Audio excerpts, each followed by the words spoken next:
What's up, everyone? Thomas here with ForReel Movie News and Reviews, and I have got my buddy Taylor here. I am here. Yes. In person, in flesh. In person, in flesh. We are actually excited to be talking about the Toronto International Film Festival and the whole experience for us, but it's so cool that we're able to get together because this is what I am calling our friendiversary. 3 years ago I met this guy on Twitter as I was growing my following, and now he's one of my best friends. And so, you know, it's really awesome how networking can lead to really, really great connections and ultimately really cool friends. So. But more importantly... Oh! That's a very classy little bottle. Right. And how sensical does it make since I'm from drinking the movies, right? That's entirely appropriate. Alright, cheers. But anyways, movies. TIFF. Movies the and Toronto TIFF. International Film Festival 2021 edition has concluded. By the time you're done editing this. By the time I'm done editing this. We still have 1 second to watch tomorrow, but otherwise, we're done. Yeah. So, if I remember correctly, in our preview video, our curtain raiser, I said I was going to aim for 20. 30 would be a great stretch goal. If I did 40, then I must not have done anything else. I'm pretty sure that's how I broke it down. So that makes sense. So where did you end up on your I don't remember what I said. I feel like I did make a reference to suicide. Yeah. And that would be an accurate comparison to how I feel. I'm 82 films in at this point. Jeez. And that's including short films too, right? That is including short films. I have not had time to count the short films. But that's at least 45 feature films. That's... Slash documentaries, you know, however you want to break that down. Insane. Feature-length stuff. So, it's been... 7 days since the festival started. So yeah. So that's 1 week. That's 82 titles. That is insane. I got to, so at this current moment, you need this drink. Yes, you too. At this current moment, I hit 26. Which isn't including Flea and Jockey, which I saw at Sundance. They're a part of my not including anything. Right. So they're part of my Letterboxd lineup, but yeah, I've actually physically watched 26 movies in the last week. I'm aiming for 30 by the end of the festival tomorrow. So you're at 28 and you're aiming for 26. You're at 26. So I've got 4. And well, you'll do Silent Night. I will. You'll do 1 second. 1 second. There was another one that I wanted to watch. I can't even think of it now. There was one more that I wanted to watch, and then I had to find a fourth one. So. Yeah, After Blue is one that's on my list still. But I don't know if I'll have time for it. But it'll be at VIFF, so that's all right. Yeah, for sure. So or Fantastic Fest. Something. One of those. They all just kind of blend together, right? Well, let's talk about our favorites at TIFF. Are we doing ascending? Are we doing descending? Are we breaking this down into tiers? You know what? Let's break it down into tiers. Let's start with the top tier. I think that's a good place to go. Yeah. I've got 3 in my top tier. Petite Maman. Yes. Celine Sciamma. Yes. She's just great. It's fantastic. It's really short. It accomplishes everything it sets out to. It's been compared a lot to Miyazaki and this like magical realism sense that it has to it about youth looking at death and old age and just simultaneously fitting a lot of stuff together. It's flawless. It's beautiful in what it sets out to do. It's not perfect, but it's flawless in its objectives. Benediction from Terrence Davies, superb. Not a biopic, but easily described maybe as a biopic. Yeah. It's a piece of visual poetry in and of itself. About Siegfried Sassoon, a World War I veteran who became a conscientious objector to World War I and went on to have a great poet life, but was also homosexual and had to grapple with that entire thing. And it's got Jack Lowden and Peter Capaldi playing different levels of that. And then Thomas and I both interviewed the DP, Nicola Daly, and I'm sure that he'll mention how that will be coming out soon shortly. My last member of this tier is Silent Land, which is also, I think, the best directorial debut of the festival, from Aga Wazchiniska. This is a Polish film about a couple that goes to a secluded island in kind of, I think it's an Italian island, and there's a water shortage, and they want their pool to be filled, and it's just like this weird, almost Lanthimos-esque kind of breakdown that occurs. It's not quite Yorgos Lanthimos, but it is kind of in that sense of dread that is very passive, that just like happens and you can't really seem to stop it or even get an angle on how it's happening. It just becomes all encompassing, and that is those are my top 3. Yeah. And that tier 1. How about your top tier? Fantastic. Try not to say the word flea. I'm going to try very hard.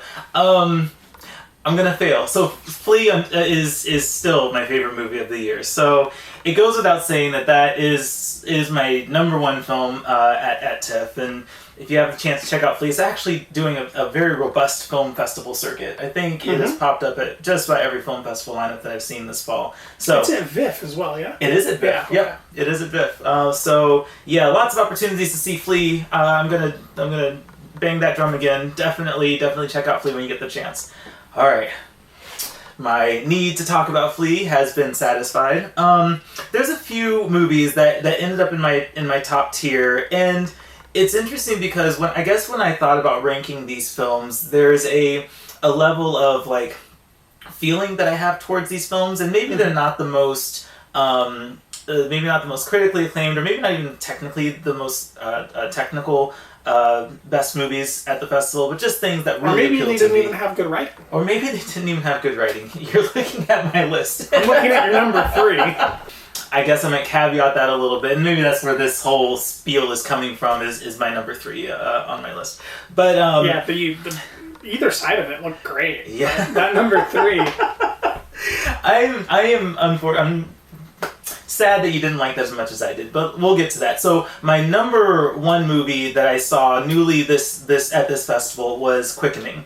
I just adored this movie and what was accomplished in storytelling, in visual art, in a lot of the technical components of it. There's just so much about this film that I really enjoyed and appreciated. Really compelling story, and it's just something that I sang praises for in my review. So that's posted, and you can read more into that. This film has an immense sense of control of tone. Yes. So the reason that it works is because you're constantly kind of being controlled in expectation and what you're given and who you're siding with and how you're seeing the world the way that they are, and kind of a slow unraveling. But there's so many complexities to this. I mean, a lot of films, there's like 1 or 2 conflicts that the main character has to work through. And as I was writing my review, I realized that this the main character in this movie has a lot of conflict coming from a lot of directions, and it just felt very real because that's real life. Like we don't get to control where conflict comes from or how much of it we have to deal with, and it's just it's something that really resonated with me. I loved Quickening. Other one that I had this really strong emotional gravity to was Encounter. It stars Riz Ahmed, and there are. What resonated with me is the emotional component to this film. It's about this dad who is rescuing his children from his 2 kids from an invisible war, I guess, with alien parasites taking over. Microscopic alien particles. Yeah, that take over human bodies and control the bodies, and so there's kind of like Brain Dead, if anyone's ever seen Mary Elizabeth Winstead's Brain Dead television show that was canceled too soon. It's kind of like that. Exactly. So that's a really great comparison, and the sci-fi component of it was so good in theory. I'm not going to spoil it. What I said in my review, because I have a review up for this one as well, what I said in my review is that there is a massive bait and switch component to this film. It's pitched to audiences as one thing, sci-fi, and a big sci-fi... but unlike Mother, it doesn't get better.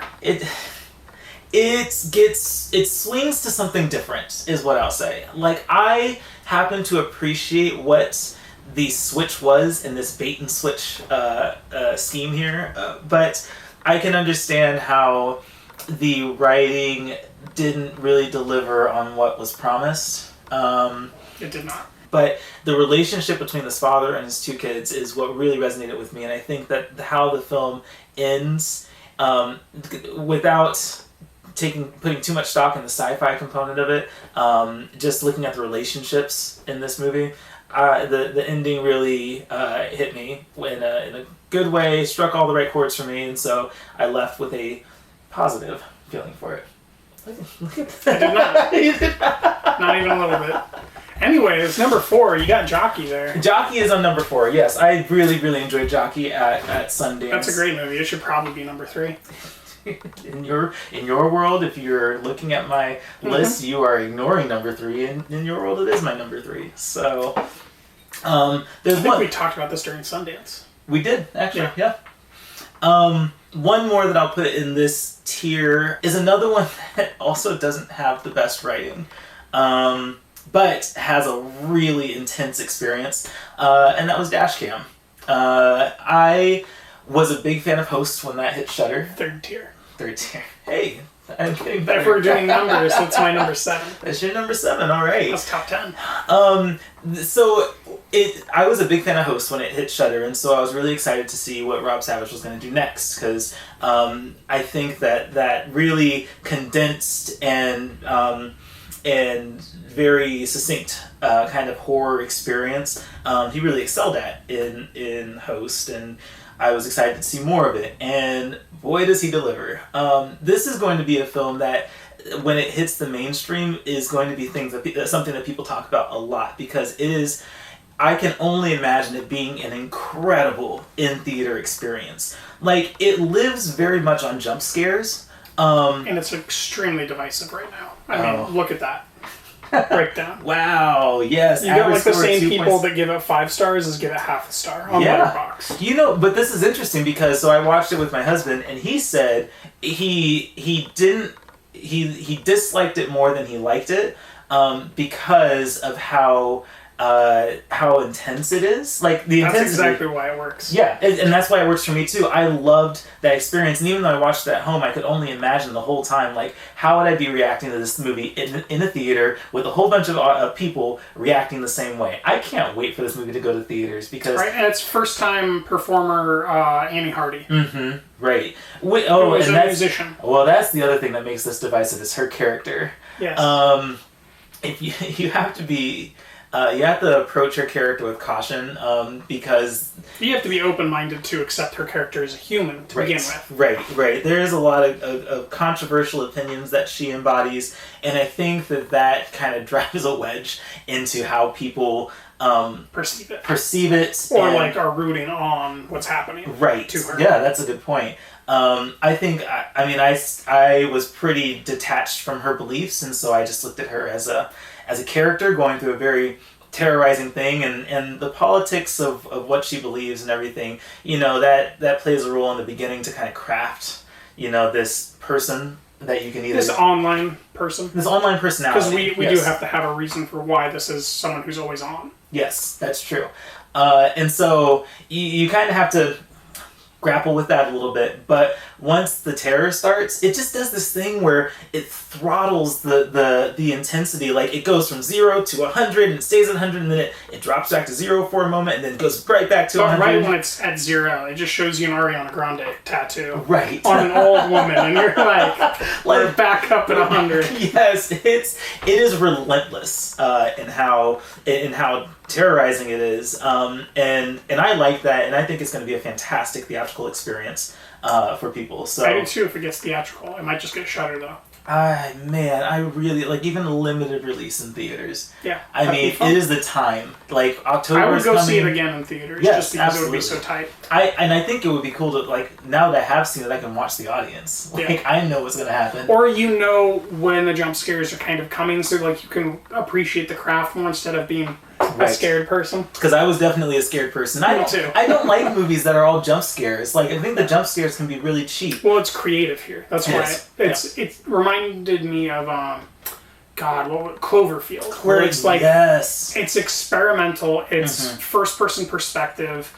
It's taking a risk. You don't really know what the fuck is happening, but there's a lot of whatever the fuck it is happening. Right, and a lot, and it just keeps coming at you. And what's also really funny is the comedy. It has the comments section. Annie is hilarious. Annie's hilarious. The comment section is hilarious. Like it's you're paying attention to what's going on the screen, which is important. But then there's this constant like thread of comments, and you can either pay attention to what's on screen, but if you get bored with that, there's plenty of comments. That or even if you don't get bored, if you're like, I just read a swear word, I need to read the whole sentence. What was that context. sentence? Yeah. And then all of a sudden you look over and something's jumping at you while it's getting bile or something. You know? Oh man, such an experience. Again, there's really no story to it. I mean, this character is getting terrorized by this monster. I don't think Rob Savage does this thing where he doesn't really flesh out the backstory at all of this of the monsters that he's using. Well, there's no need to. There's no need to. I mean,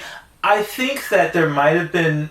I would have liked a little bit more purpose behind like what is this for? Like, why is all this happening? She just gets dropped right in the middle of it. We were exposed to a couple ideas, right? And I'd rather just get a sequel. That's fair. Yeah. Get a sequel, flesh it out a little bit more, give me more questions. Maybe. I'd rather live in a world of questions where I'm excited to like learn a little bit than just be hit over the head. I think you're right, because I complain a lot in movies about like, oh gosh, they're really giving the whole backstory and they're over explaining things, and so right. And he didn't make a film where he could naturally be expository. Right. So anyway, DASHCAM. I really enjoyed that film. So are we back to me? Second tier, we're gonna start with Maria CHAPDELAINE, which, as I understand it, is an adaptation of a either late 1800s or early 1900s novel that was written. It's kind of like a Canadian Anne of Green Gables, from what I understand by comparison. And it's basically the story of a young girl growing up in the wilderness in Canada. And it's just a thorough reenactment. To me, I've never read the novel, but it seems like a thorough reenactment of a novel. I don't know if you remember, James Franco from like 2012 to like last year was just trying to consistently make these adaptations of novels from like Hemingway and other writers, and this is just one of those flawed but very like incredible pieces. It's over 2 hours. And a lot of it's just building a homestead and logging. And you're just watching these actors like walk out and cut down real trees for hours. You're watching seasons change. You're watching a woman or a young woman become a woman and have to make difficult choices. I think it's one of my favorite adaptations of a novel to come out this year. And it's got a stunning central performance from the actress Sarah Montpetit. And it's her first performance, so she could be an interesting talent to keep an eye on. It really moved me, and I was very surprised by it. Second one in this tier is a film that you also saw, Compartment number 6. It won one of the prizes at Cannes. I can't remember which one. I think it shared it with another film. But this is also a film about a woman kind of figuring out who she is and what she wants to do. The three films that I'm going to talk about here are all centrally about women, and they're coming to this point in their life where they're kind of figuring out who they are and what they're going to do with the rest of it. And Compartment number 6 is a listless woman in Moscow who is supposed to go on a trip to see petroglyphs, which is ancient drawings, with her partner, who ends up having to stay in Moscow. And so she boards this train by herself, meets a Russian man, and they grow, I wouldn't say intimate, but they grow to know each other and have an understanding and a level of intimacy that is difficult for these people to reach. And by the end of it, you've kind of seen two people on these fixed iron rails, find something that they were looking for while they were going towards something that wasn't ever going to bring them happiness. It's an interesting interplay of complexity that ends up happening. And then my last title in this tier is Murina from Antonetta Alamat Kusijinek. I got it. I did not get it. That's a terrible pronunciation. That was a valiant effort. But this is a story about a young girl who is diving with her father, and her father has a young childhood friend who is kind of a business mogul that comes to visit, and his entire rest of his life kind of depends on how he pulls off hosting his friend's visit, and if he can, get a job or secure funds for certain things. And we come to understand he's also kind of a crazy, abusive guy. And MURINA means eel. And there's a certain moment in the film that's quite harrowing, in which she does have to behave sort of like an eel. And it's just really slow cinema that kind of has a lot of those teenager abusive dad tropes, but it's presented in a really thoughtful and engaging way that's not using those tropes or those things that we're very familiar with to cash in on the normal payoffs. It's using it in a way that feels expressive of a sincere engagement and like a sincere experience that this creator had. Did you see any of my titles besides Compartment Number 6? I did not, unfortunately. I was very sad to not be able to get around to MURINA. I did see Compartment Number 6, and I did enjoy that one. I'm going to guess Maria CHAPDELAINE was not even on your radar. It was not. Really was not, unfortunately. Yeah. It is now, I guess. Since Good. It ended up in your tier 2. That's glowing. It's number 4 in the recommendations. top 10. That's impressive. Yeah, no, I didn't get around to MURINA, and that's one of the few that I'm a little sad that I didn't see this time. So maybe there'll be another opportunity. But, I'm sure there will be. What's your tier 2? So tier 2, it is proficient at driving anxiety through the roof, and that is ZALAVA. There's a lot to this, and I remember spending this whole movie just like, I don't know, physically anxious about what's gonna happen. That sounds interesting. Yeah. I got to it. Yeah, no, it does a really great job, just really pushing that anxiety button, and it's also another one that I would say goes from 0 to 100 and back, right? Not in the same way as DASHCAM as far as terror goes, but in the same way as name something that does what DASHCAM does. I know, like right? DASHCAM. Right, but it similarly, instead of terror, it's anxiety, right? Nothing's actually happening. We don't even know if anything is going to happen, but you spend the whole time wondering. The possibility just drives anxiety through the roof, and there are scenes that just keep your anxiety just like hovering at this like maximum point, and it'll stay there, and you're hoping that it diffuses, and it just doesn't. You're just constantly wondering what's going to happen. So, ZALAVA, I really enjoyed that physiological experience that I had with what this movie did with anxiety and questioning what's going to happen. So that one is a tier 2 film for me at TIFF. Another one that landed in my tier 2 is this film called RAMBO. Yes. It's number 12. Number 12. There you go. That's right high for you. It's out of 82. I know that's pretty impressive. That is true. I really appreciated this film for its dialogue on the complexities of managing a personal brand and a personal perception, or how, in the digital age, how quickly perceptions of an influencer can change, and how difficult it is to manage that once it gets out of control. And I think that this movie it has a lot of commentary about, the trouble that youth and experimenting in youth and being vocal in youth can have. The movie, towards the end, his brother starts being vocal about things that he believes that isn't necessarily mainstream or maybe socially acceptable, but that's what he believes, and he wants to project it. And there are things that Arthur Rambo, the character that Kareem presented, had said and agreed with, and there are things that his little brother and all of his friends do agree with in real life. And he didn't realize that the trolling or the joking, there was a facade break there where they actually believed it, and he didn't realize that they believed it. or if he did, he was in denial. There's Right. something there. And you should also mention they're immigrants, Right. first-generation immigrants. So there's also subtext about class and race and religion and all that stuff. I think they're from Algiers. Yes. There's so many levels of complexity to this, and a lot of discussion that can be had after this film. And I hope that when people see this, that those discussions do happen. I think the digital age is something we're all still figuring out and trying to, optimize, but also, be responsible with. And this calls into question a lot of those practices, and how the public, and even friends respond to how others are responding to things. It's a very fascinating movie. It kind of reminds me of a film called Vox Lux that Natalie Portman did. Vox Lux, I did not yes. like that film at all, but it was a very provocative, risky film. It was very intimate. It kind of just looked at one person, and this really just looks at one person the whole time and just kind of follows them. Right.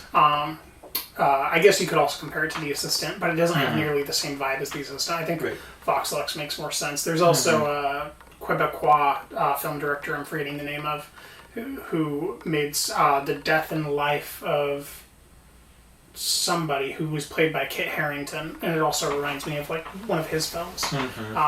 He was a character in It Chapter 2 in the beginning as well. Right. So yeah, that was that's one that I recommend for sure. Definitely solid tier 2 film. So I'll hop into my tier 3. My tier 3 is going to start with Vengeance is Mine, All Others Pay Cash, from director Edwin. That's right. One word. Edwin. This is a giallo-ish, kung fu film about a woman who is, I wouldn't say promiscuous, but sexually, she desires. And she wants to restrain her desires to a man that she meets who is impotent. And she ends up cheating and having a baby with someone else, and there's a whole hullabaloo.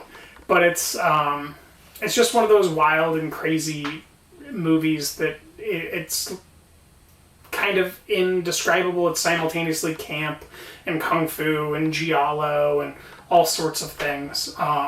It's, like I said, directed by Edwin, and he's made a large series of films that are kind of in this vein. So if you liked any of those, Blind Pig Who Wants to Fly, or Aruna and Her Palette, this is probably a film for you. It's well constructed, well contrived, and all of the actors are very convincing in their sense of place.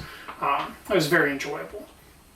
Number 2 here in the tier 3 is going to be Nobody Has to Know, starring, oh boy, now I'm forgetting the first name, but the wife of Sean Bean's character in Game of Thrones, whichever Stark that was. Her real name is Michelle Fairley, and she's acting with Wooly Lanners, and it's the story of a man who has a stroke and loses his memory, and she, when he comes home, tells him that they had a relationship, and kind of begins to explore what that would be like, and I'll leave it there. But it's a very gorgeous to look at, well acted, seamless little film. It's very taut. And then one of the funnest views, I would liken this to Arthur Rambo, where you're just on a ride throughout, and you never want to look away because you'll miss something crucial about your understanding of this character, is Inexorable. It's a film that's had an incredibly divisive reaction. It's very similar to DASHCAM, where you got as many 5-star reviews as half-star reviews on the Letterboxd platform. And it's acted by, or the central actress here is Alba Gaia Belugi, and she is incredibly convincing.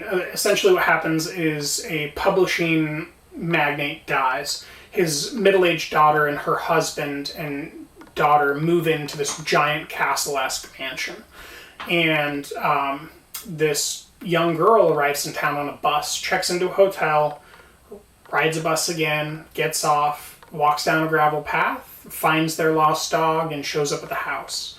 What proceeds to happen is inexorable and delicious and incredibly well acted, very sultry. It's kind of exactly what you expect to happen, but it's fascinating to watch it. If you're into like tense, almost sexual but not sexual thrillers, it's right up there for me. And that's directed by Fabrice Duels, who previously has made, more than a half dozen films, so you might already have a history with him. And then we've already talked about Arthur Rambo, so I'll round this out and say, well, no, I've got one more after this. I can't exclude Sundown, I'm sorry. So I'll include a film that you did see here. Barry Levinson's The Survivor. Yes. This is a film that stars Ben Foster as a World War II survivor from the Auschwitz camp, in which he had to box, and if he won, the person that he defeated would be shot. A fellow Jew would be shot, essentially, almost always, I believe, except for once when he fought a heavyweight fighter within the film. It also has Vicky Krieps, Billy Magnuson, who's a fantastic up-and-coming actor, Peter Sarsgaard, John Leguizamo, and everybody's favorite actor from It's Always Sunny in Philadelphia, Danny DeVito. Mm-hmm. This is just your solid historical biopic. It sticks pretty safe. It does have an interesting jump back and forth from the historical footage and how they shoot that to the contemporary footage. Ben Foster does give a very, very committed performance, and most of the aging makeup, I think, is done well. I wouldn't say expert, but it's done well, and it's treated with a lot of care. It's definitely probably the best biopic that I've seen of this type, where it's just straight up doing exactly the book-by-book thing that would have won an Oscar in the 90s. And then my last mention here in Tier 3 will be Sundown, which stars Tim Roth alongside Charlotte Gainsbourg. This is the story of a brother and sister and her 2 children that go to Mexico, to Acapulco, for a vacation. And while they're on vacation, they receive a call about a family member that's passed away and they have to leave. Well, everyone leaves besides Tim Roth. Tim Roth forgot his passport in the hotel, in the airport. So they're in the airport, and he decides, without telling you that he decided, that he doesn't want to leave, even though a very close family member of his just died. So he puts his entire emotional family, bawling and crying, on an airplane, stays in Acapulco, meets a grocery clerk who's beautiful, and begins to fall in love with her, and the rest is for you to see. It's an incredibly surprising film. Huh. And that is the end of Taylor's Tier 3. My Tier 3 mirrors a lot of what Taylor is saying. So things like Compartment Number 6 go in my Tier 3. The Survivor goes in my Tier 3. Benediction goes in my Tier 3. What I'll do here is I'll do some honorable mentions. One of which I'm going to talk about is The Guilty. I like The Guilty and enjoyed that one a lot. So honorable mention for that one. I think that one of the reasons I didn't... That's my number 24. That's not bad. That is not bad. I think there were some narrative choices that...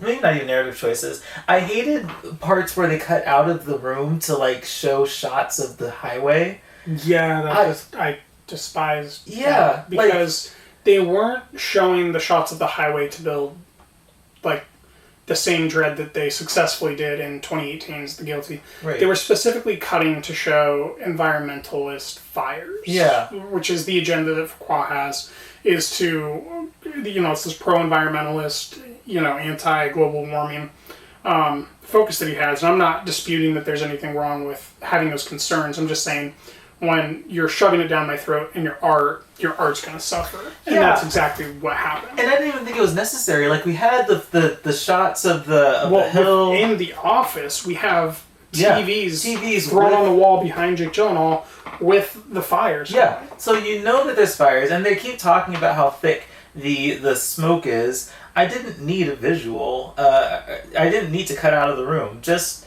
explain it, and they did a great job explaining it. You could literally cut those shots out, and it would change nothing about how I felt about how the narrative was progressing. And I would say the major, like the most crucial thing about the first version of The Guilty, the proper version of The Guilty, the Danish film, is that the moment that he has to go into the private room is so fraught. It's so emotional. It's so he's so visibly exhausted, and it's excruciating. And the moment that Jake Gyllenhaal goes in that room is so not any of those things. It is completely wasted. It's a contrivance rather than a earned payoff. Right. Another honorable mention would probably be You Are Not My Mother. I really appreciated this for the kind of slow building tension that it curates. There's not a whole lot. There are some interesting moments that happen in this movie, but it really kind of builds up to this like really alien kind of conclusion. Not alien, that's not the right word, but like this very interesting like folklore kind of conclusion. And I like the build up. I like the performances. It was one that stood out to me as a really not a more, I don't want to say tame, but like a more moderated kind of horror film. So that's another honorable mention. My last honorable mention, which you're gonna yell at me about, my last honorable mention is going to be Kicking Blood. Kicking Blood is a vampire film that's really about addiction. Which was a theme in another film that I watched today, which was the Good House.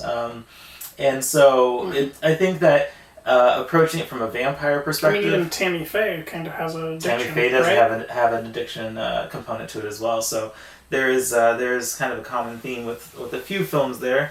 But I think that the approach to this particular theme with vampires and the story that's told is it's interesting, and I appreciate what this production did with the limited resources and the limited capabilities that they had with the pandemic and everything.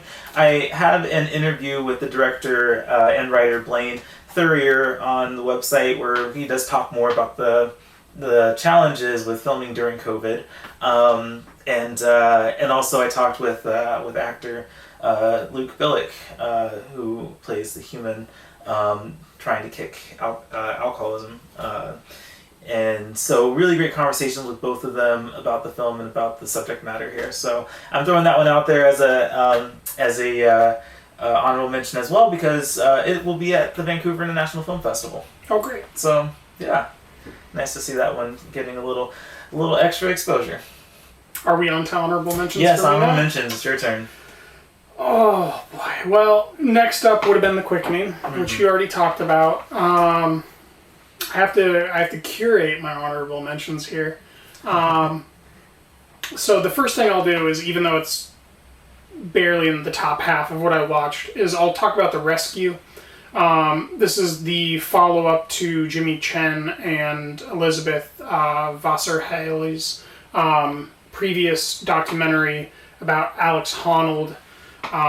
And that film was called Free Solo. It, I believe, won the Oscar the year that it came out. And this is about the Thai soccer team that was trapped for 16 days. And it's kind of a reenactment melded with footage during it that recounts the story of these cave divers rescuing these kids. And it is a very impressive story.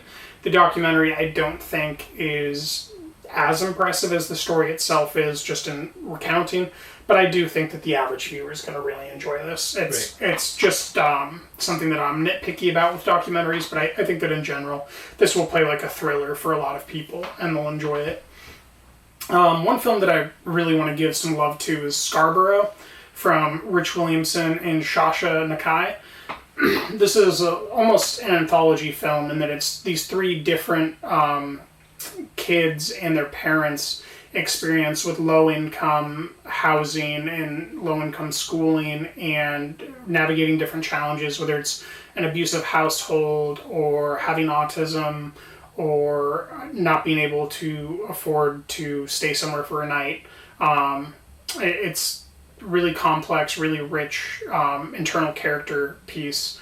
It's north of 2 hours, so you do have to put your time in. But it's a really heartfelt piece of cinema that's very low budget, but it goes a long way with the effort that it is able to put in. It's so funny how daunting 2-hour films sound. Right? And it's not just 2 hours, it's like 2 hours and 46 minutes. Ooh. Like, you're going in for a character piece, but when it's over, you'll really have felt something. Great. Boy, and then I have to end it here, so I've got to make a tough choice, and I'm going to go with Lahia, the daughter, from Manuel Martin Cuenca. I believe this is a Spanish film. This is also north of 2 hours. This is a foreign language, north of 2 hour film. Really put in that time. This is why I'm so winded. This is a thriller of a narrative in which a man who works at kind of an orphanage institution for children takes a 15-year-old girl who's become impregnated by her boyfriend who is in jail to his secluded countryside home with his wife. His wife cannot get pregnant. They reach an agreement that she will stay there. No one will know she's there. She broke her phone. You know, it's this whole contrived thing that isn't that contrived when you're going through it, as it's a thriller. But she ends up there all alone. No one knows she's there. And she's pregnant, and they want her child. Oof. But she's also a girl who is the daughter of someone. So there's your title for the daughter. It's an interesting film. They're surrounded by like these fog-bitten cliff sides that have just they're strewn with rock, and they seem to go down hundreds of feet. And at one point, she decides that she might not want to give up her child. And things get pretty hairy. Woo, because she's miles out and no one knows she's there. Dang, I didn't see this one. It was on my radar, but I couldn't get around to it. Now I want to see it. So, that is Lahia, or The Daughter. And there is a lot more movies that I could recommend, yes, but I won't because of time constrictions. What I can say is that I've got a TIFF 2021 ranked list. Yes. And so do you. Yes. And those will be embedded in the video and on the web post and all that jazz. Yeah. So if you're seeing this, you can go look there if you want to remember what one of us said or look at some stuff that we didn't. Exactly. So we'll definitely have that posted, and obviously we're still publishing content for and reviews and stuff from the TIFF experience. Interviews. I still have my interview with DP of Benediction coming Nicola up. Daly. Nicola Daly. Yep. So yeah, still lots of coverage to be experienced from our TIFF experience, and yeah, I know I'm happy to have been able to be a part of this. I also, of course, need to make sure that I give a shout out to TIFF and their Media Inclusion Initiative for allowing me to be a part of that. And it was such a cool experience to learn so much about how to grow as a journalist, to grow as a film reviewer, and to learn from industry professionals. And also to have that exposure. It was great to see people on Twitter posting my little article in one of the daily email blasts. My understanding is you have one of the best editors. Yes. This is my understanding. I don't know. Right. So this was a great experience for me, and so I appreciate the opportunity to be a part of the Media Inclusion Initiative, and very thankful that is a thing happening to help boost and support minority voices in journalism. So this brings TIFF to a close for us, but we will be hanging out again in a couple weeks because we have TIFF coming up. Yes, I will be returning to this property Yes. and crashing and then waking up to let you drive me across the border to go take in some Vancouver films. You know, I will chauffeur that, so... And we will record a couple more of these and hopefully have even better movies to recommend. Absolutely. So, until then, everyone, thank you so much for watching, and everyone out there, keep it for real. Cheers.